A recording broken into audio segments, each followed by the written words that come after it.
Story 1.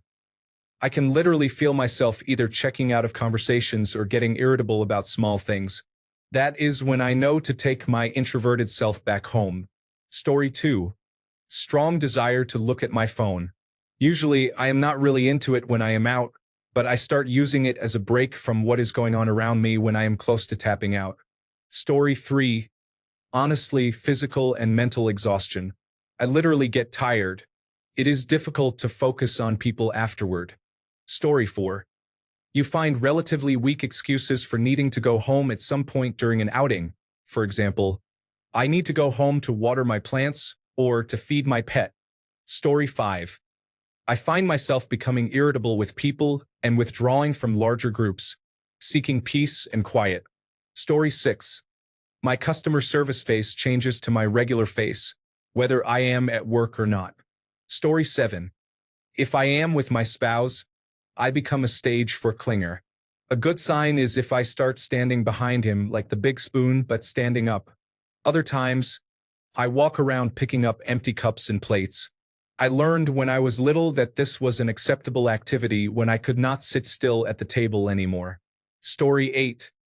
I have issues with sensory processing. The cues others take for granted I miss. My first sign is being extremely sensitive to noises and lights.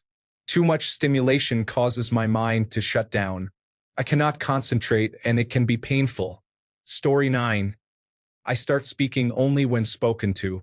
I picked up early on that if I do not speak enthusiastically when someone is talking to me, even if I am being genuine, it comes off as rude. So I always make sure to respond without a flat voice. Story 10. I go quiet, but inside I am thinking of ways to gently tell them that I love them, but I want to be alone now. Story 11. When the friendly person is talking to me with an interesting conversation, all I can concentrate on is my inner voice trying to find a way out. Story 12. Spacing out. I look at my phone to disengage from my surroundings, rather than just to check the time. Story 13. Feeling obligated to respond to everything with the correct emotions. At work, people ask how it is going, and I honestly say, all right, but that is not satisfying enough for them. They respond, just all right. It is similar to when someone says thank you, and you have to say you are welcome, but they expect more energy put into it. It drains the life out of me. Story 14. Whatever my life is today, that is the sign. I went from social and happy to alone and quiet. I hate everything and everyone. Story 15. I stop hearing what people are actually saying and go into automated response mode. Haha. Wild. No way. That is unfortunate. What the hell? Really? Story 16. Completely checking out of conversations. I have dissociative identity disorder, so I am an expert-level dissociator, but this is less dissociation and more consciously not taking information in. I do not want to get pulled back into a conversation that could make it harder for me to leave. Story 17. I don't think my social energy is ever dying. It just has two states, on or dead. Once it is dead, I immediately want to go home and isolate myself. This usually involves avoiding physical contact with people, using the computer, and doing lots of reading and scrolling online. Story 18. When I start getting annoyed at people around me for little things like making sounds while eating, laughing, or chatting with others. Story 19. Going quiet. I have cerebral palsy and did not have a voice for the first 12 years of my life, but now that I am diagnosed, I am a very vocal person, almost too much. In all my disability episodes or low energy periods, my voice is the first to go. It is not hard at all to go temporarily nonverbal. Story 20. I feel like you can just start to sense it. You want to tune it out because it is not interesting. You just want to start crawling out of your skin. Story 21. The need to go outside for a smoke and to isolate a bit while the battery recharges some. I am an extrovert but definitely need a day of downtime after busy days and sessions. Story 22. The extreme love of privacy. However, I am not sure if it is only for the people right around me because I do not really like them. Outside of that circle, I love associating with people. So it is a bit confusing. Story 23. Looking around for the exit. Also, you can feel the smile drain from your face. Sudden disinterest in any conversation. Story 24. I start yawning and feel sleepy. I might have just woken from a nap, but I will look like a sloth ready for another round. Story 25. Internally, irritable and exhausted, my brain usually starts asking for sleep. Externally, my unpleasant resting face becomes more pronounced, and I am unable to mask my reactions to conversation topics, noise levels, or the poor behavior of others. Story 26. I will get sarcastic. I do not know why, maybe to keep people at a distance. People who know me always know before I do that I am drained. Story 27. Mine is usually dead before I arrive. I do not like to socialize, but my wife makes me, saying it is healthy. I know she is trying to get me to make a lot of connections now because she knows that as soon as she dies, I am basically going to not talk to anyone except for doctor's appointments and similar situations. Story 28. I start to become aware of everything. Every conversation around me, every movement, every light, every sound. I lose the filter that prioritizes what I should be paying attention to, the person in front of me. Story 29. Look for the pets. I always find the pets and let them curl up on my lap. Once they are asleep, I cannot get up, so that is solved, and nobody wants to wake them, so nobody talks to you. Problem number 2 solved. The same applies with babies. To be honest, I love babies. I love when they are screaming and you slowly calm them down, and eventually, yes, it is a struggle, they fall asleep. They seem to get heavier as they relax, but once achieved, it is a life goal achieved. Story 30.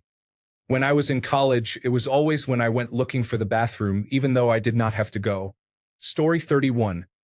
I cannot focus on what people are saying because I am looking for a way out. All I can do is poorly feign interest and wait for my chance. Story 32. Starting to feel like you are tired of putting on a mask to please people around you and want to be alone. Story 33. More what charges versus what drains my social battery. If I am involved in a negative or disengaging situation or social environment, my battery drains. If I am involved in a positive or engaging situation or social environment, my battery charges.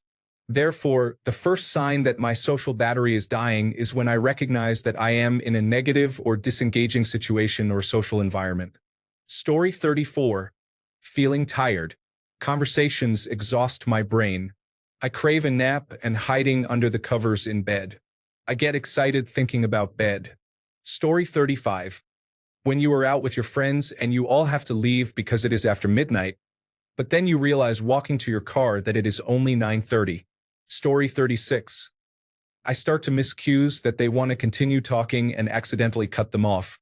I also find that I am less enthusiastic about whatever they are talking about or doing, and I start to have a hard time meeting their eyes. Then, because I become self-conscious about missing cues, I start to only use small conversational affirmations like, "Oh really? Uh-huh," and MMM. It is absolutely time to leave at that point. Story 37. I know my social battery is dying when I start zoning out mid-conversation and just nodding like I am still there. My laugh gets quieter, my replies get shorter, and suddenly I am thinking about how nice it would be to just be in bed doing absolutely nothing.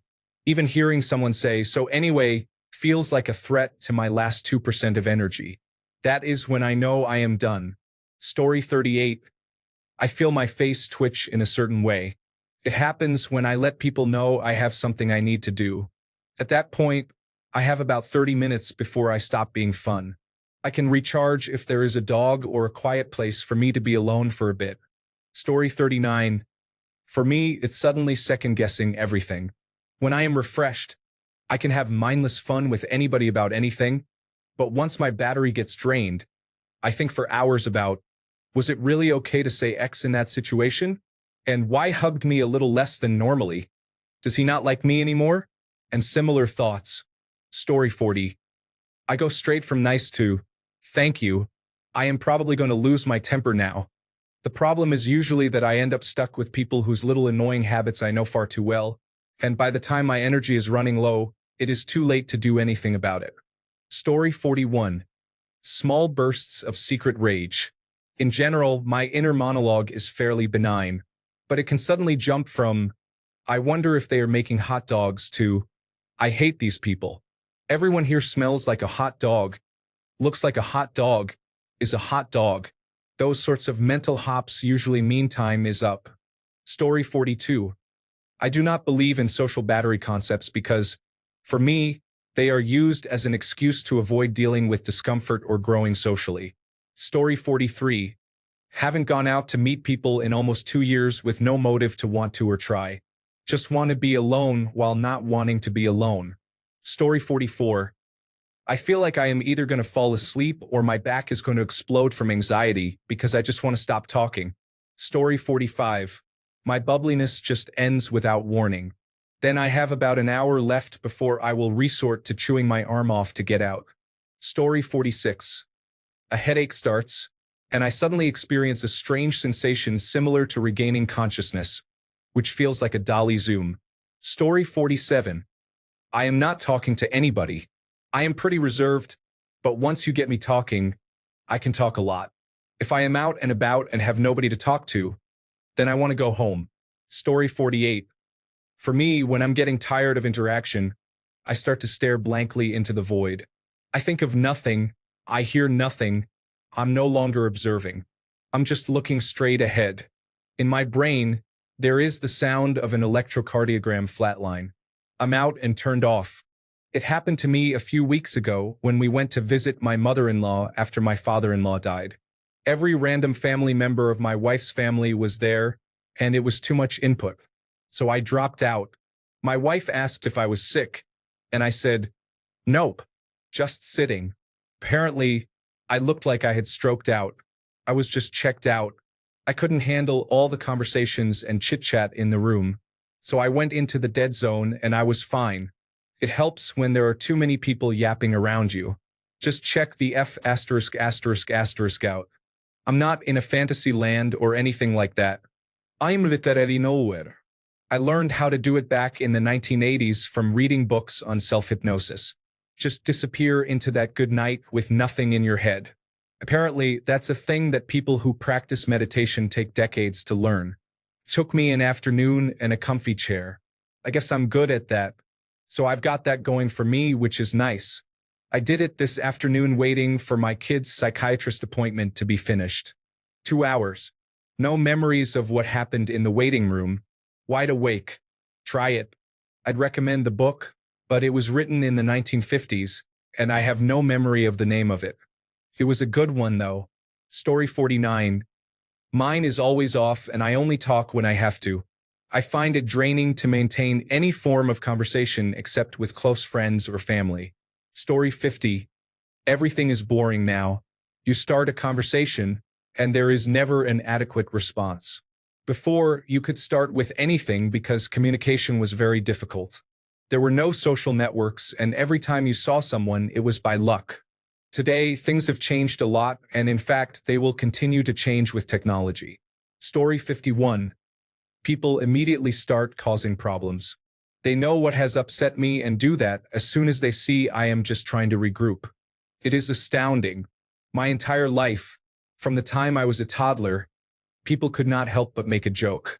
They could not help but find exactly the words to say to mess with me when they have rarely, if ever, taken the time to do that in a positive way. It has been a travesty to endure and still be a good person. The best I could do was change the names and faces, but they always found that they were who they were and wanted to remind me who they thought I was. Sad people caused the social battery to die. Story 52. Everything starts to annoy you. It begins with small things. A hair in your face, the temperature of your drink. Small irritations turn into annoyances and then start snowballing. Story 53. Just looking at the person who always wants to talk or hang out by your desk instantly irritates you. Story 54. I start feeling a need or having thoughts that echo something like, I just want to hide, retreat, or disappear. There is no warning. I am either okay, or I find myself here and have to choose whether to continue fighting or give myself a designated recovery time and hope for the best. Story 55. When I get groggy and I am not able to follow conversations, when I have to force myself to be all smiles and laughs like before so that my friends do not think I am upset with them. Story 56. I do not normally get a warning. It will suddenly happen, and I have to either periodically do small recharges by running off to hide somewhere alone and dark or drink or smoke something, which is like switching to a reserve battery that lasts about half as long as the old one. Otherwise, it makes things worse. There is no way for me to tell if it will get worse if I try. This is one reason why I tend to stay alone, aside from being unlikable to most people. Story 57. For me, suddenly being able to hear all conversations around me at once instead of just the person I was originally listening to creates a strong sense of detachment, and my empathy decreases. I do not have much empathy to begin with, so I try to cultivate enough to maintain a conversation, but it does not last long. Within seconds, sounds change and separate instead of blending into a background blur, and it becomes overwhelming. That is my first sign, but only I notice it. Story 58. I start nodding my head a lot. It is not that I am not interested in what the other person is telling me. I am. I just do not know what to say about it anymore. Story 59. When my knee starts doing that bouncing thing and I start zoning out, those are my signals for an anxiety attack though. Story 60. When I start looking at my feet, then others, I begin focusing on something else rather than what is being discussed. Story 61. I am listening to someone, looking them in the eye, and I hear a voice in the back of my head saying, "Shut up! I do not care. Shut up! I do not care," no matter who it is or what they are saying. Story 62. The absolute first sign is when I smile with strained politeness. Then it progresses to me just checking out, and when someone tries to get me to check back in, I either give non-answers or a thumbs up. The thumbs up is a holdover from when I was going through chemotherapy, and it was a way to easily communicate, "I'm tired and done, so leave me alone." Story 63. That's the neat part. You don't know, or at least I get no warning. Suddenly, a switch will go off and I will go home and recharge. Story 64. My face starts looking very blank and expressionless, which does not help because then people start asking if everything is all right, and it is hard to explain it is just a battery drain. Story 65. I feel trapped, and if one more thing goes wrong, I might just relocate to a cottage in the woods and befriend a raccoon. I need to leave. Story 66. Things get loud. Even the normal dim of conversations around us. Normally, I can handle or ignore it. But if I start feeling drained, even a little, suddenly every sound becomes intensified, and even someone talking into my ears is not heard. Story 67. When the most amazing thing in the world is to be home with my wife and 2 dogs, and no one else. Story 68. I don't actually notice it until I am out of the social situation. I can stay in a social setting for a long time without wearing down. But the second I am alone, it is like the social adrenaline fades, and immediately I want nothing more than to be at my house. Story 69. I stopped being funny. I am a funny person. I make people laugh and I like making people laugh. When I stop being funny, it means my social red light is on, and I need to go home to recharge. Story 70. Depending on the situation, it is either irritability, craving another drink, a shorter than normal attention span, or looking for a reason to leave. Story 71. Leaving the house. I am an introvert with social anxiety disorder. Even being around people without talking to anyone drains my social battery. On a more serious note, I sometimes get extremely tired out of nowhere, paired with a longing feeling of wanting to go home. Story 72. If I start feeling like I am sleepwalking, meaning I am obviously alive and functioning but nothing feels real, and it is like my brain has entered a mode with a steady beeping sound in the background, then I know it is time to make up an excuse and leave because I do not know how long I have until an emotional outburst of some kind follows. Story 73. I lay back on my chair and start watching the person as they speak. If I notice I am paying more attention to their faces than their words, I am probably tired of speaking already. Thanks a bunch for sticking around till the end of the video. Remember to subscribe, and until next time, stay awesome and goodbye.